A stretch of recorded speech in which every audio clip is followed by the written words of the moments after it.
In the frozen silence of the Sierra Nevada high country, where the wind howled like a living thing and the snow piled deeper than a man's waist, a small girl named Patty Reed clutched her tiny porcelain doll and whispered a promise she could not keep. It was March 1847, and the world she had known, Illinois farms, family laughter, had vanished under 30 feet of white death. This is the true, astonishing story of the Donner Party. The 87 American pioneers who set out in 1846 with wagons, dreams, and manifest destiny in their hearts. The journey began with hope on a bright spring morning in Springfield, Illinois, on April 12, 1846. George Donner, a prosperous 62-year-old farmer, stood beside his brother Jacob and neighbor James Reed. Together they had organized a wagon train of 87 men, women, and children, families like the Reeds, Breens, and Murphys, drawn by letters from California promising fertile land and mild winters. The party rolled west with 20 wagons, oxen, and enough provisions to last the 2,500-mile trek. They sang hymns and talked of striking it rich. No one imagined the nightmare ahead. By May they reached Independence, Missouri, the jumping-off point for the Oregon and California trails. The group joined a larger caravan under experienced guide James Kleiman, but in July, the party made the decision that would doom them. Ignoring warnings from travelers who called the route a death trap, the Donners and Reeds split off to follow the Lansford-Hastings cutoff. The cutoff proved a disaster. In the Wasatch Mountains, they hacked through thick brush and boulders for 21 days, advancing only 36 miles. Wagons shattered, tempers flared. They emerged into the Great Salt Lake Desert, a 70-mile waterless hell of salt flats and blinding sun. Animals died by the dozens.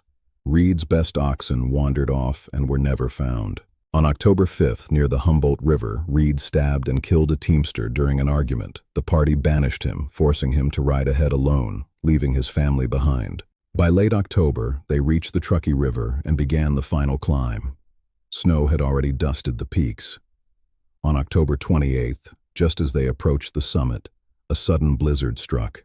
The pass was blocked by 8 feet of snow. They retreated to Truckee Lake and Alder Creek. 59 people huddled in makeshift cabins. The Donners camped in brush shelters.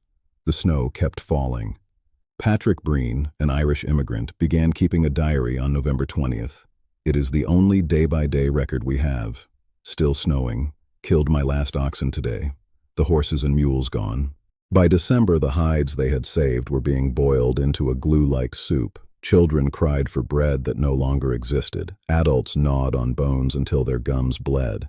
On December 16th, a group of 17, the strongest men and women, set out across the mountains in what became known as the Forlorn Hope. The plan was to reach Sacramento and bring help. Instead, they walked into hell. Food ran out. One by one, they collapsed. The survivors, half crazed with hunger, did what they had sworn they would never do. They roasted the bodies of the dead. The 2 Miwok men refused to touch human flesh and grew weaker. On a freezing night, the Forlorn Hope killed Luis and Salvador. Their bodies became the next meal. Only 7 survived the 100-mile march. Back at the lake, the situation grew dire. Bayless Williams became the first recorded death. More followed. Children first, then the elderly. The Breen cabin became a tomb of slow starvation. At Alder Creek, George Donner lay helpless while Tamsin nursed him.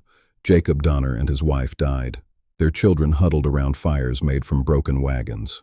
James Reed organized the first relief party. On February 18th, 7 rescuers reached the lake camp. They found 48 survivors and 12 dead. The scene was beyond description. The rescuers took 23 of the strongest back across the mountains. Patty Reed and her brother Tommy had to be carried part of the way. A second relief party arrived on March 1st. A blizzard trapped them at Starved Camp. There, Mrs. Graves and young Isaac Donner died and were eaten by the desperate group. Reed pressed on with his own children. The fourth relief party reached the camps on April 17th. Only one man remained alive at the lake, Louis Kieseberg. He was found sitting beside a pot of human flesh.